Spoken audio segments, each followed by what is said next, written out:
up, guys? It's your boy, Barca Boy 103. Today we're going to be doing the match analysis from the match yesterday between Barcelona and Celta Vigo, where Barcelona barely, and I mean barely, walked away with the 3 points and a clean sheet in this match. We're going to take a look at some of the stats from this match, analyze team's performance, analyze some players' individual performances, and also react to Xavi's post-match press conference and the match reaction of 2 other players as well. But before we get into it, make sure you guys smash that like button down below. Let's try to get to 200 likes in this video. Be very much appreciated. And also, if you're new, make sure you subscribe down below if you haven't already, and let's get into it. Let's start off with a reminder of the starting lineup from last night. It was Ter Stegen in goal, a back four of Balde, Pique, Alonso, Jordi Alba, with the midfield 3 of Busquets, Gavi, and Pedri, and a front 3 of Raphinha, Lewandowski, and Ferran Torres. Now, during this match, Xavi did use all 5 of his substitutions. Firstly, he brought a triple change with bringing on Dembele, Ansu Frankie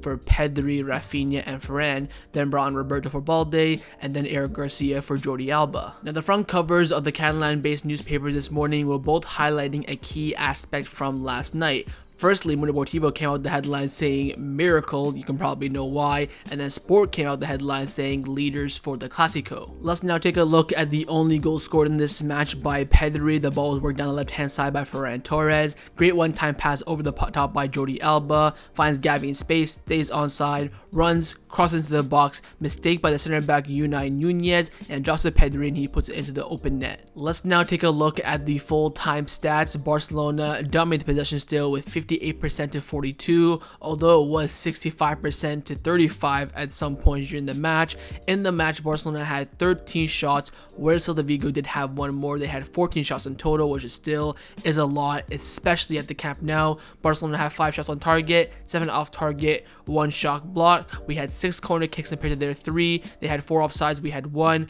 We committed 16 fouls in this match compared to Celta's 9, which shows, they were on the attack a lot more than us. They had 4 yellow cards compared to Barcelona's 2 yellow cards. But in this match, both teams created 2 chances, with Celta Vigo missing 2 of them and Barcelona missing 1. We had 11 shots inside the box, they had 10. They had 4 outside the box, we had 2. Their keeper made 4 saves, but our keeper made 3, and those 3 saves were massive. Barcelona did attempt 562 passes in this match, completing 494, giving us an 88% success rate. We also attempted 62 long balls in this match and completed 47. We attempted 20 crosses in this match and only completed 5. We also attempted 17 dribbles and completed 9, giving us a 53% success rate. Now, in this match, Barcelona lost the ball 124 times, which is very, very high. I think one of our highest numbers of the season. But Celta Vigo lost the ball 128 times, which, kind of makes Barcelona look a little bit better. Now, Barcelona did win 48 duels in this match, with 14 of them being aerial duels. We had 16 tackles, 9 interceptions, and 20 clearances. Let's now take a look at the SofaScore full-time player ratings, where the team got a total of a 7.12, and we also had an average age of 27.8.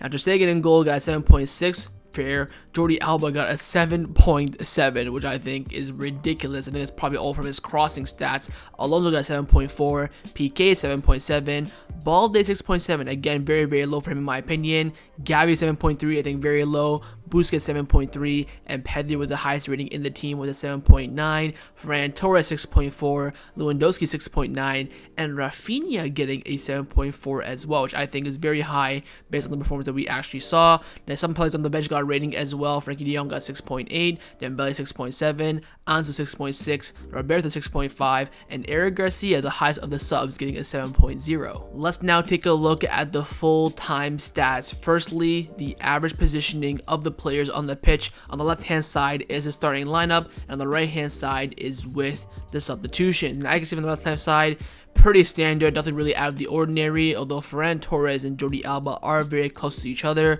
which, as Ferran Torres is not getting as forward as much as you'd like to see. Of course, you have, Marcos Alonso and Pique as the 2 center backs, Busquets holding, Pedri very advanced on the right hand side with Gavi a bit deeper, Raphinha very wide, you have Lewandowski basically as a number 9, so no real surprises there, and the same goes with the substitutions. You have Ansu coming in very far left wing, you have Dembele far right wing, you have de Jong almost forming a double pivot with Busquets, Busquets, because of course we were defending for a lot in the final few moments of the match. You do of course have Gavi in the same position, Roberto coming in at right back, staying very far wide. Then you have Eric Garcia, who came on literally for the last 8 minutes and defended for his life. And if you look at the heat concentration in this match, where the ball spent the majority of the time in the match, firstly, it spent 50% almost of the match in the middle of the pitch, with 31% in Celta Vigo's half and 20% only in Barcelona's half. Now, when I saw this, I was quite shocked, because I feel like Celta Vigo were all over us, especially in the second half, but yet the ball only spent around 20% in our own half. And of course, Barcelona, as per usual,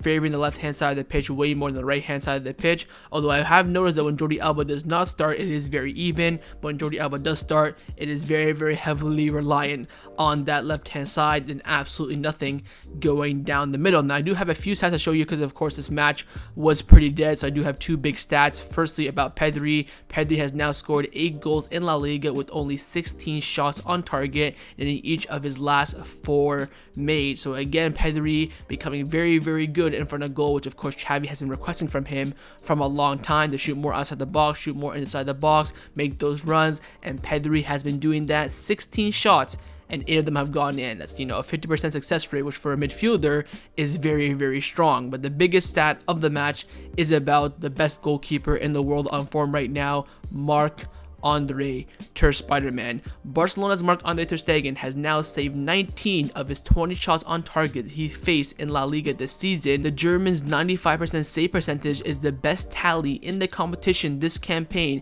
and also the best in the top 5 European leagues among the goalies, with 5+ saves this season.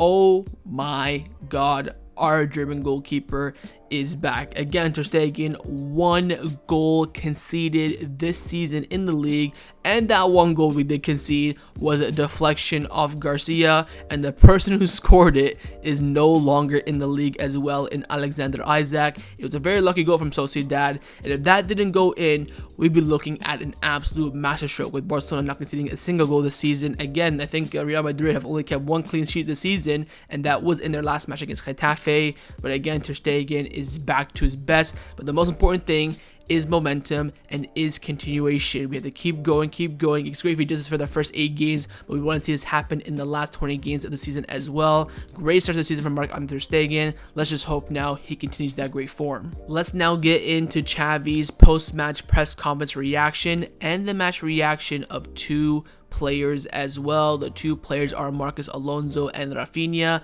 Let's now get in to see what everyone had to say. First up is Marcos Alonso, who did play as a center back in this match, in a back 2, not in a back 3. And to be honest, I think he did put in a very good performance.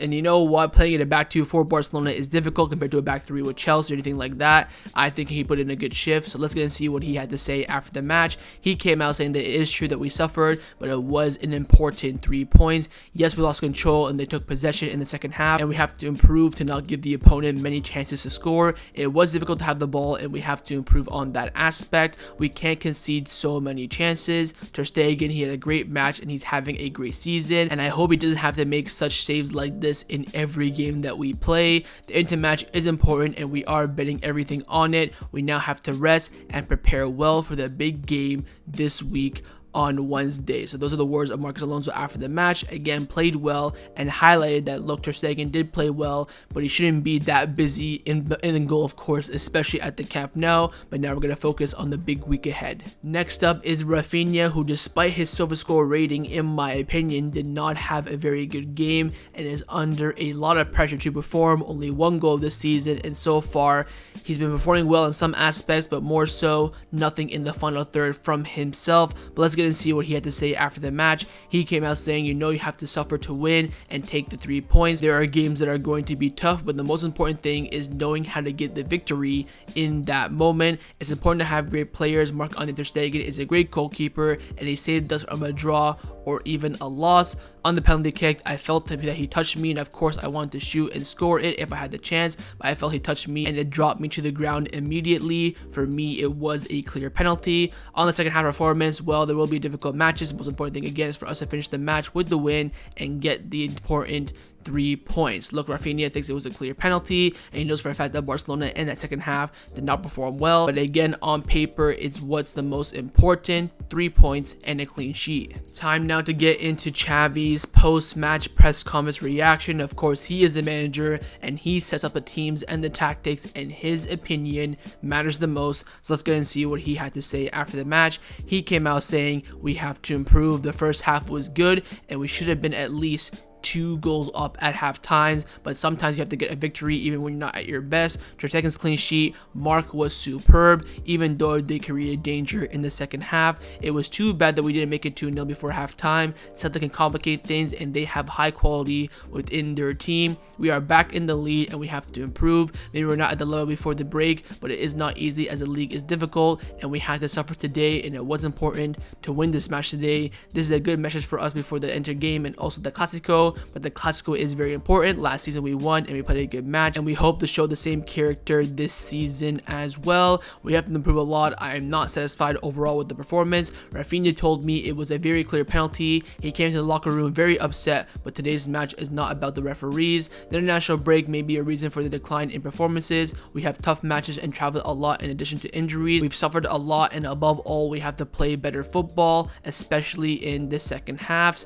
We're not looking for excuse. We don't like them. What happened in the second half is inadmissible. There are no excuses. I think Lewandowski played a good match even though he did not score. Eric Garcia had minor discomfort, and for that we preferred Alonso to play. Pique, as I said, has been very good.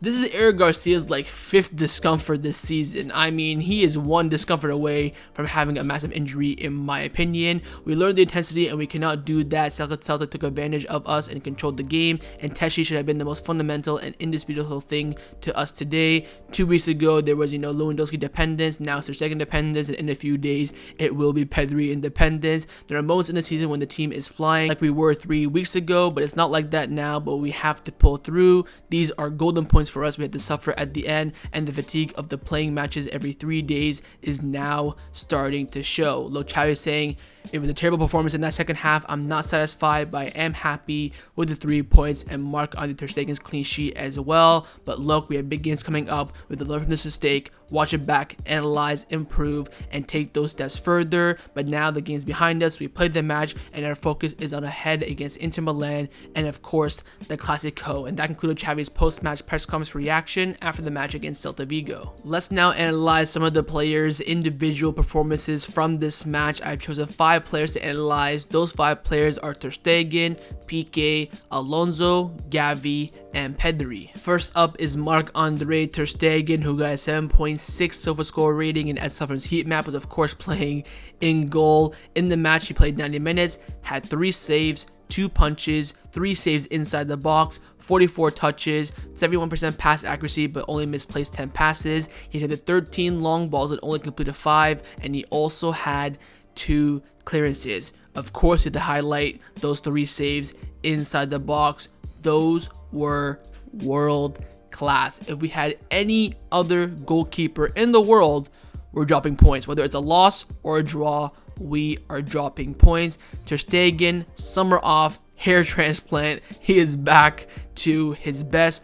All I hope now is that he continues, makes it consistent, and does this from now until the end of the season. Next up is Gerard Pique, who got a 7.7 SofaScore rating, and as from his heat map was of course playing as a right center back in a back 4. In the match, he played 90 minutes, had 7 clearances, 2 tackles. He had the 5 ground duels and completed 3. He had the 5 aerial duels and won 4. He lost possession 6 times. He committed 2 fouls and would never foul himself. He also had 84 touches, 94% pass accuracy, but only misplaced 4 passes. He took the 9 long balls and completed 8, and he also attempted 1 dribble and completed as well. Like I said in the match review yesterday, and I will say it again, Pique last night was very, very good defensively. I think going forward there needs to be improvement. Of course, he's passing a lot sideways and backwards, really nothing much going forward, and all the long balls were all across the goal to whatever, like Jordi Alba or Balde, sometimes to Raphinha, sometimes to Ferran, but nothing in the middle of the park to Busquets, well probably to Busquets, but nothing to Gavi, Pedri, Lewandowski.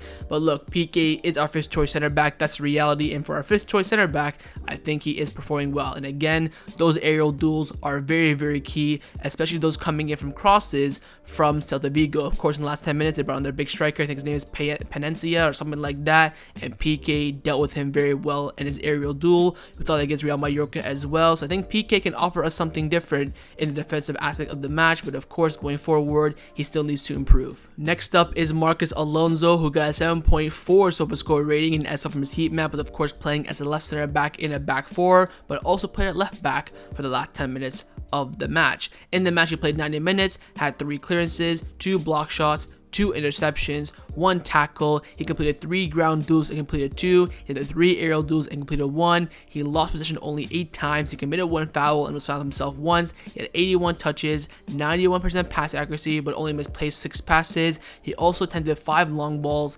and completed 2. Look, for a left wing back, not a left back, a left wing back playing at center back, he put in a good shift. Of course, us being under pressure throughout the whole entire second half, I think that was very important, and I want to highlight those 2 block shots. Of course, that one absolutely crucial one, I think around the 85th minute, ball was bouncing in the box, and Ter Stegen saved it, bounced back to the Celta Vigo player, then he blocked the shot. That was 100% going in.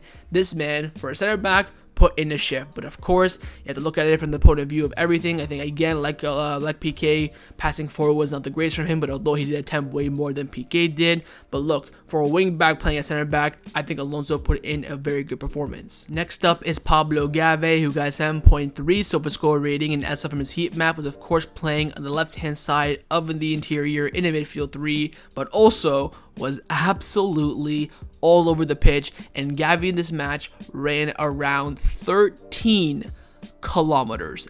Absolutely ridiculous. In the match, he played 90 minutes, had 74 touches, 91% pass accuracy, but only misplaced 5 passes. He attempted 6 long balls and completed all 6. He attempted 13 ground duels and won 5, 2 aerial duels and won both. He lost possession 14 times. He committed 6 fouls and was also fouled himself twice. He had 1 clearance, 2 interceptions, and 3 tackles.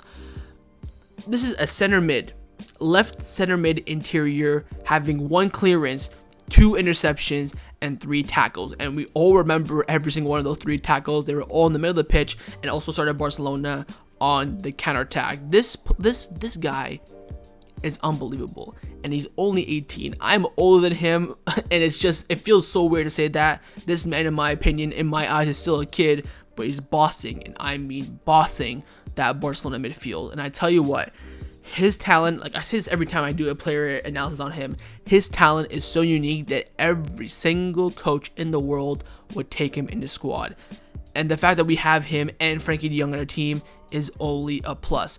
Again, him losing the ball 14 times is a bit too much in my opinion for a midfielder. That number should not be in double digits in my opinion, although he does play a lot of risk passes, which is understandable. But you know what, Gavi, for me, he is absolutely unbelievable. What I would say he needs to improve on is mostly, I think, in the final third. I think from the build-up, it's like Ferran Torres. From the build-up, he's absolutely fantastic. In the final third, I think he needs a bit of work. Of course, those last-second decisions, making that last pass that should be the right pass. Also, I think in the defensive final third, him holding onto the ball a bit too much. We did get caught out from that a little bit, but I think, you know what, Gavi put in a fantastic shift, and only the bright future is ahead of him. And last but not the least is, of course, Pedri, who got a 7.9 SofaScore rating in SL from his heat map, was predominantly playing on the right-hand side in the right interior of the midfield, but also like Gavi, was absolutely everywhere. In the match, he only played 63 minutes, but had 1 goal, 38 touches, 87% pass accuracy, but only misplaced 3 passes. He had 1 shot on target. He attempted 5 dribbles and completed all 5. Don't hate me for saying this, but those are Messi numbers. He also had 8 ground duels and won 7 of them. He lost possession of the ball 6 times. He was fouled himself once, did not commit a foul in this match, and also had 1 tackle. Now, the dribbling stat for me is ridiculous. Now, I'm not comparing him to Messi, but those are Messi numbers, attempting a lot of dribbles and completing them. We all, of course, remember his dribble in the middle of the pitch there, where he danced around like Hugo Mayo and a few other players. And again, he's getting into the final third, getting those chances, scoring them. But again, he only had 1 shot. That 1 shot that he took was, of course, putting it into the back of the net. For Xavi, I think he probably wants 3 or maybe 4 shots from Pedri per match. Of course, predominantly some of them being outside the box. We heard a lot of rumors about Xavi wanting shots outside the box more often. I think in the match I could think of maybe 1, which was the Raphinha free kick one, the one from Jordi Alba.